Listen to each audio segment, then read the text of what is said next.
I'm going to be talking about vaccines. And the first question is, what are vaccines?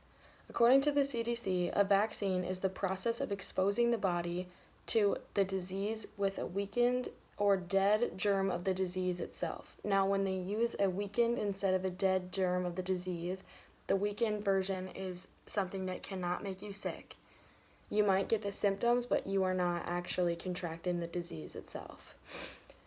The process of receiving a vaccine is by getting an injection or a shot that it goes right into the bloodstream. And by doing this gives the body a chance to build up the correct type and the correct amount of antibodies it would as if it was exposed to the disease itself, the live germ. Now, many people argue that vaccines are not effective simply because the diseases themselves still exist, and like the flu, we get them yearly. So people are confused or argue that vaccines don't work simply because we still have to get the vaccines for the germs that are still out there.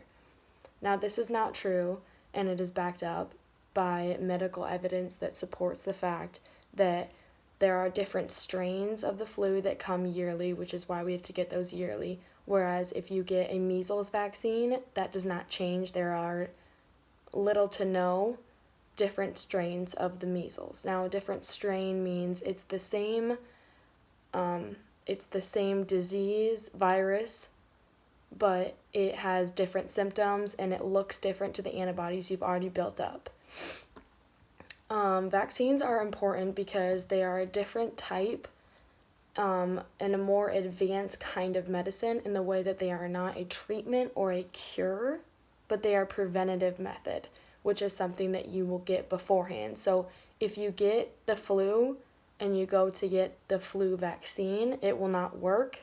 It will only probably slow your body down, because what a vaccine does, it is exposes and tries to, it's like a practice run when you get the disease. So when the live germ comes into your body, comes into contact with you, your body knows what to do. It already has a built-up response. Now, this doesn't work as a treatment or a cure if you already have the disease or the virus itself. Some benefits and risks to vaccinations. One benefit is pretty self-explanatory, which is if you get the vaccine at an early enough time and it works properly and effectively, it will give you immunity to the disease or sickness without actually having to contract it first. Some other benefits are, while not all vaccines are 100% guaranteed to work perfectly, if the vaccine is received in a timely manner and the person still comes into contact or actually contracts the disease, it will most likely be a much less severe case than if the person did not receive the vaccine.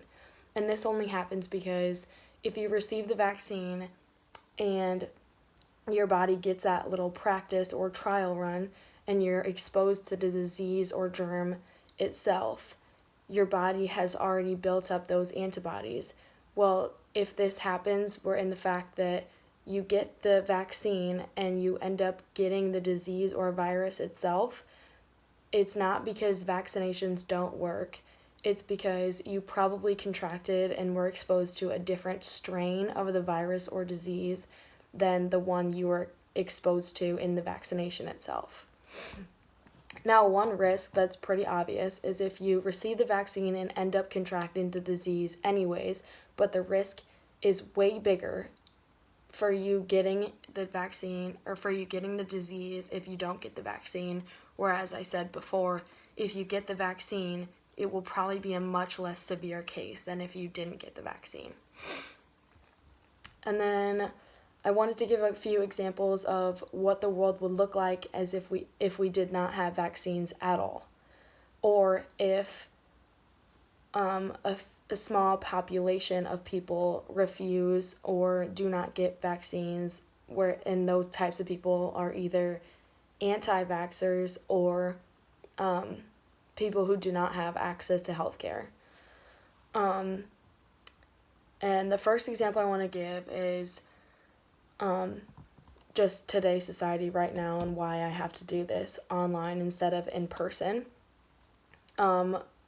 We are in a global pandemic nationwide panic, international travel was banned, schools are shut down. You're only supposed to go outside into stores if it's mandatory or essential. COVID-19 has arguably shut down the world in a mere short few months. Things like the swine flu, smallpox, polio, measles are all diseases and arguably would have gotten as big as the coronavirus if we didn't come up with vaccinations for them. The reason we are all still inside and not able to go outside is because there's not a treatment, cure, or vaccination to prevent getting coronavirus right now. Another example that I found on the CDC's website is an example from Japan in 1974, when about 80% of Japanese children were getting whooping cough vaccine, which is just a strain of a cold, but it comes with a really bad cough as one of the symptoms. In the year 1974, there were only 393 cases of whooping cough in the entire country of Japan, and not a single whooping cough related death that year. Then immunization rates began to drop until only about 10 people were getting vaccines in the year 1979, whereas in the year 1974, 80% of people were getting it. Now, in 1979, only 10% of children were being vaccinated for the whooping cough. And in that same year that only 10 people were being vaccinated for the cough, more than 13,000 people contracted the whooping cough, and 41 people died from it.